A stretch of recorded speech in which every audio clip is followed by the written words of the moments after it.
Vamos a hablar ahora de libros. El laberinto de la soledad, de Octavio Paz. Es un libro que no solamente los actores, sino todos los mexicanos deberíamos de leer, y no solamente cuando en la secundaria o en la preparatoria nos dijeron tienes que leer El laberinto de la soledad. Debemos leerlo ahora como adultos, entender de muchas maneras por qué somos, qué es la mexicanidad. No es la única verdad acerca de los mexicanos, pero definitivamente El laberinto de la soledad de Octavio Paz nos puede servir muchísimo para entendernos a nosotros mismos. Otro libro que no tiene que ver exactamente con el teatro, pero que también considero que es una lectura obligada para cualquier persona, es Las Metamorfosis de Ovidio. Las Metamorfosis nos narran toda la mitología griega.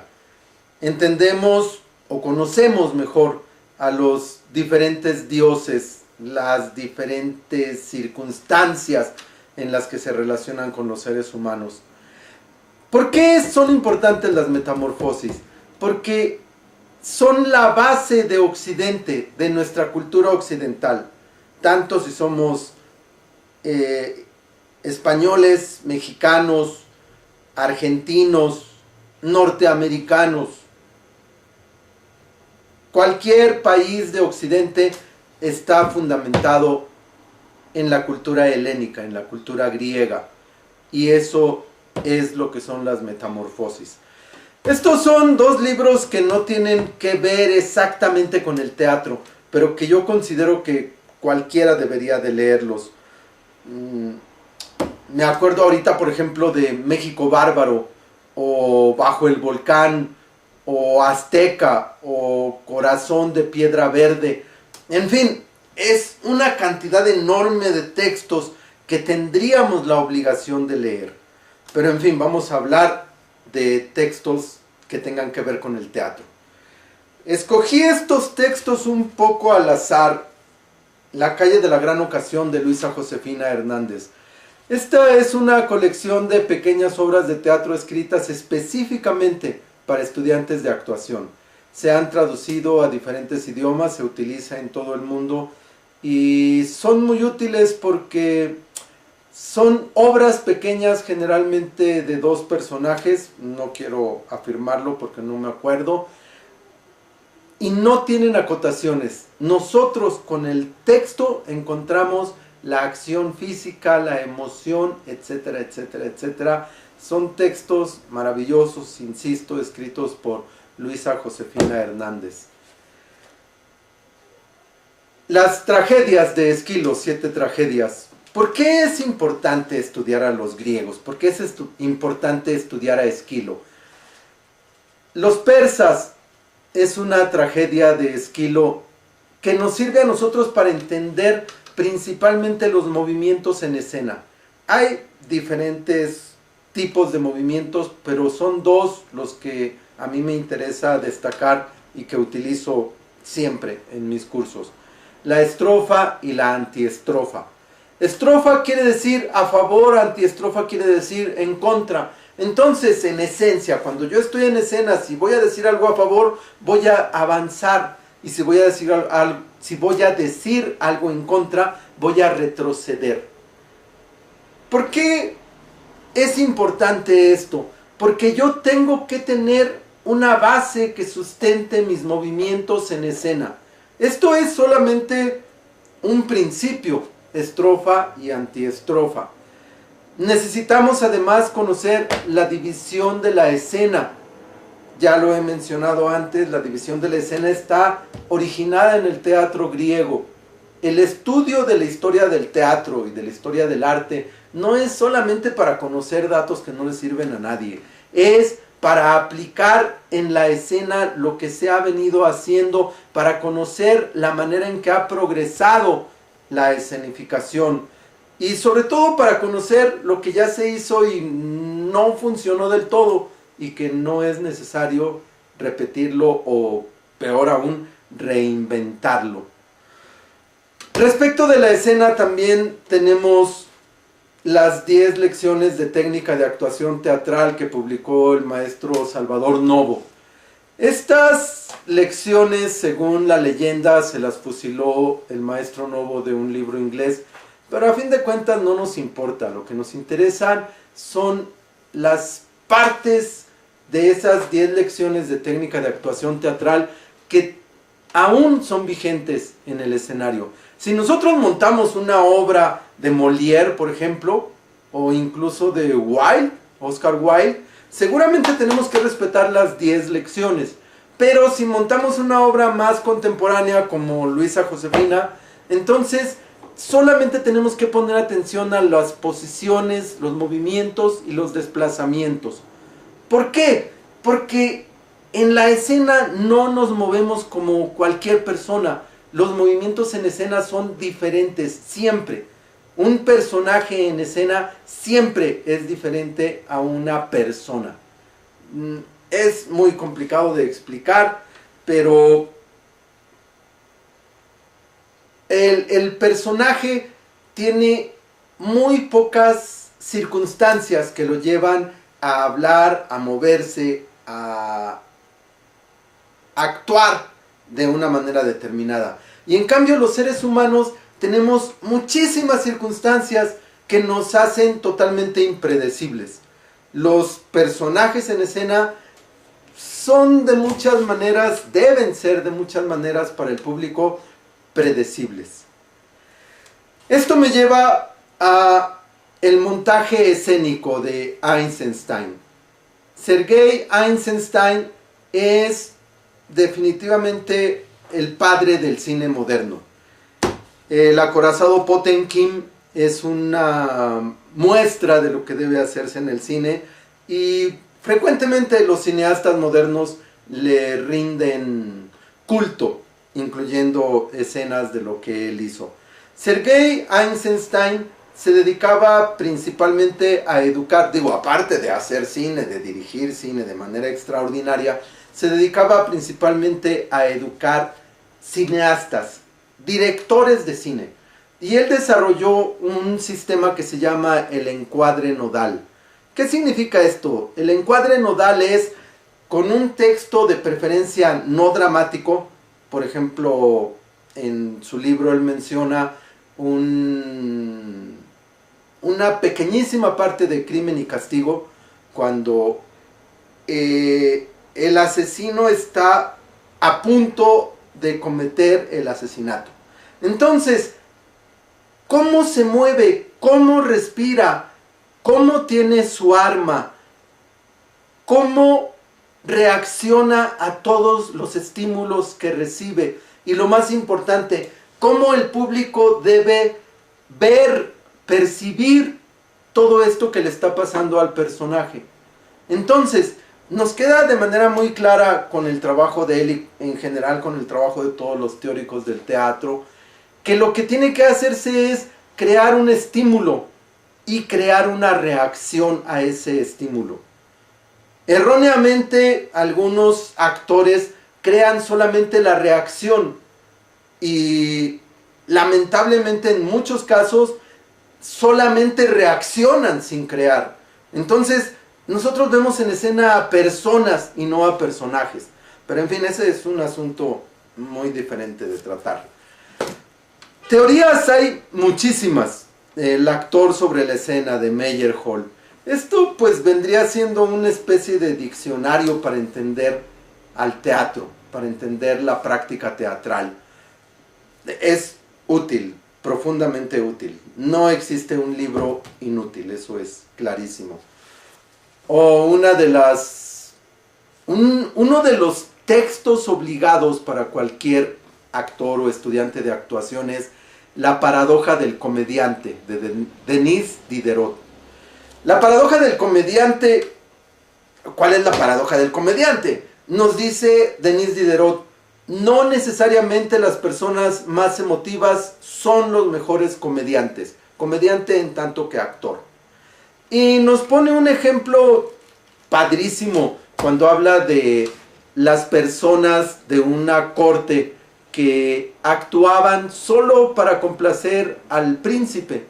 Se las llevaba el director, que aparentemente es el propio Diderot en la conversación, y los encerraba en algún lugar, en alguna fortaleza, en algún castillo, durante meses, y ensayaban y ensayaban y ensayaban, hasta que llegaba un momento en que estaban tan aburridos, tan aturdidos de hacer lo mismo, que entonces empezaban a crear, y entonces se lograba una buena representación.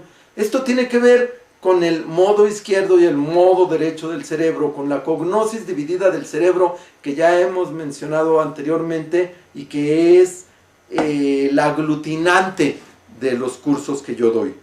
Entonces, desde el tiempo de Denis Diderot, sin usar el lenguaje psicológico actual, estaba ya aplicándose lo que permite el estudio de la cognosis dividida del cerebro. Tenemos un libro maravilloso, mexicano, casi desconocido, que se llama Entre Bastidores. Lo escribió André Moró, que fue maestro, fue director y actor, pero fue de los maestros fundadores de la Escuela de Arte Teatral de Bellas Artes. Este libro tiene tantos elementos, tantas partes, maneras de análisis, que no puede leerse una vez, tiene que leerse 2, 3, 4, 5 veces al año, muchas veces al año, no leerlo una vez y darlo por leído, no es posible. Otro de los libros que para mí, para mi trabajo como maestro y como actor, son fundamentales, es La formación del actor, de Richard Boleslavsky. La formación del actor tiene un subtítulo que son las 6 primeras lecciones. 6 lecciones, nada más. Concentración, memoria de la emoción, acción dramática, caracterización, observación y ritmo.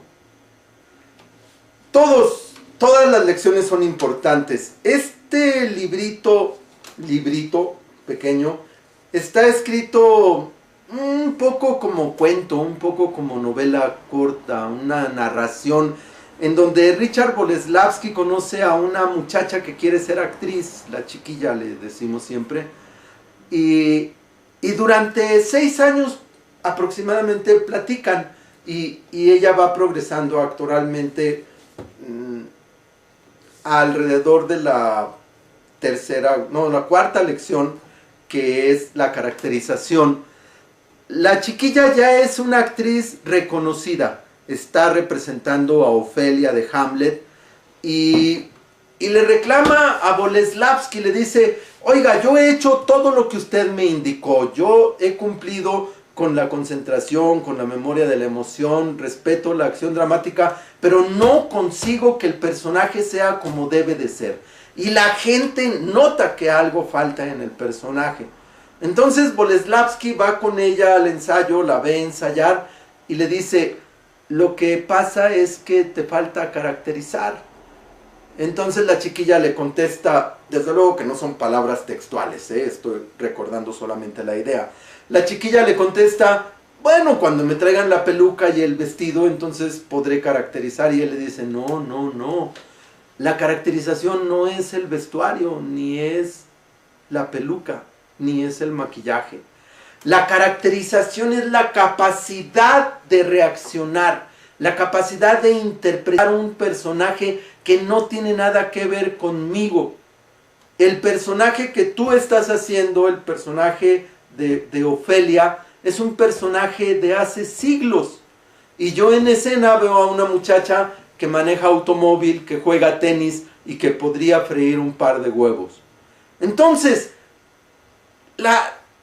las lecciones de Boleslavsky están escritas en ese tono de conversación simple, sin ningún amaneramiento y sin ninguna exageración.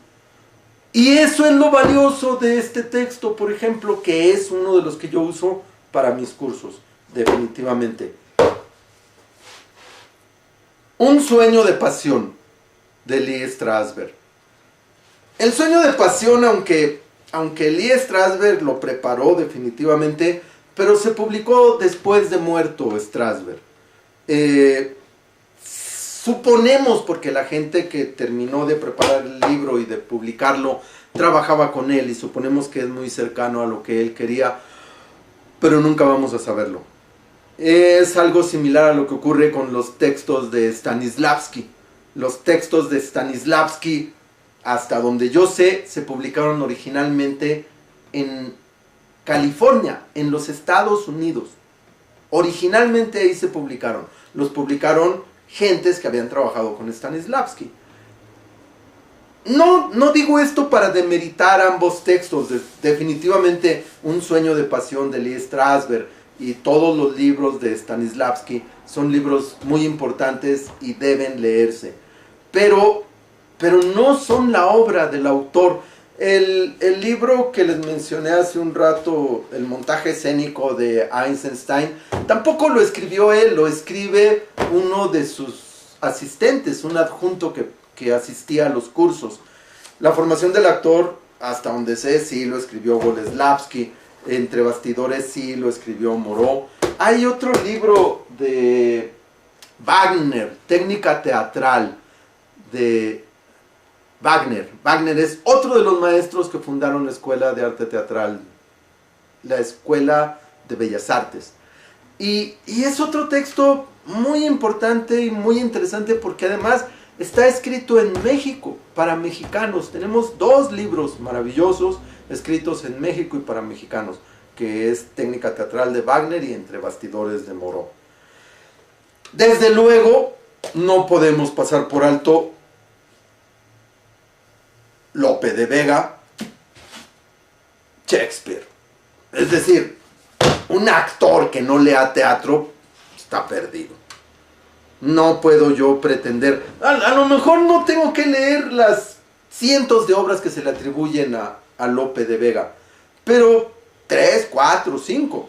No voy a leer todas las obras de Shakespeare, aunque sería bueno leerlas, pero 3, 4, 5, que no me platiquen Romeo y Julieta, que no me platiquen Fuente Ovejuna, que no me platiquen El mercader de Venecia. Voy a terminar con un comentario acerca de Shakespeare, de una obra de Shakespeare. ¿Saben ustedes por qué sale al balcón Julieta después de la fiesta? ¿Saben ustedes por qué Romeo está en el jardín de la casa de Julieta?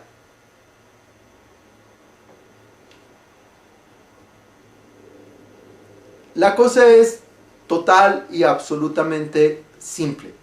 Julieta sale al balcón porque está caliente, está excitada sexualmente y necesita respirar aire fresco. Entonces con el que inicia no es solamente emoción, es algo que está sintiendo en su cuerpo. ¿Y Romeo qué hace en el jardín? Romeo entró al jardín a masturbarse. Y está en el texto. Mercucho le grita cosas que para los mexicanos serían albures, diciéndole, ten cuidado con la fruta properina, no vaya a terminar en el lugar equivocado. Palabras más, palabras menos. Nunca he montado Romeo y Julieta. Bueno, sí, en una escuela lo dirigí, justamente este fragmento.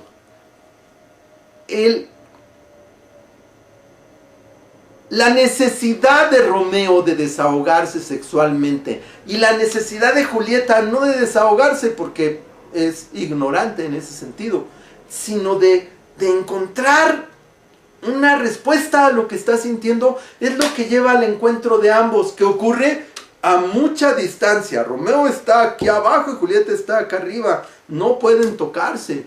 Si se tocaran, se acaba la obra. En ese momento los dos dan rienda suelta a su pasión y se acabó, ya no hay más Romeo y Julieta. Tenemos que entender los textos, tenemos que entender lo que vamos a decir en escena. Y para eso lo indispensable, lo absoluto es leer. No solamente esto, tenemos que leer todo lo que se ponga a nuestro alcance, todos los textos que podamos, periódicos, revistas,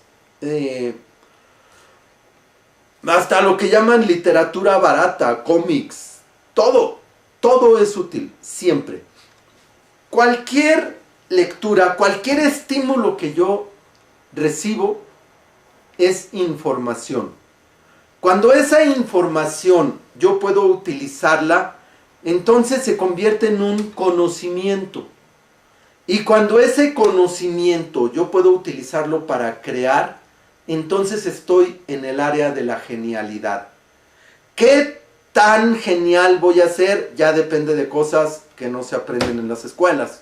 No recuerdo si es Lope o Calderón quien dice que lo que Dios no da, Salamanca no lo otorga. Entonces, tenemos que estudiar, tenemos que leer, tenemos que conocer todo lo que sea posible. Recuerden, mi invitación fundamental de esta serie de videos es: estudien actuación. Si la estudian conmigo, qué padre, pero si no, no importa, estudien actuación. Si quieren ser actores, estudien en una escuela profesional. Si quieren solamente conocer la actuación, si quieren utilizar las herramientas actorales para mejorar su vida, pueden entrar a una casa de la cultura o a un club de teatro. Hay muchos lugares públicos en donde puede estudiarse teatro en todo el mundo. En México particularmente las casas de la cultura, los sindicatos, etc. No existe algo más maravilloso que actuar. Muchas gracias.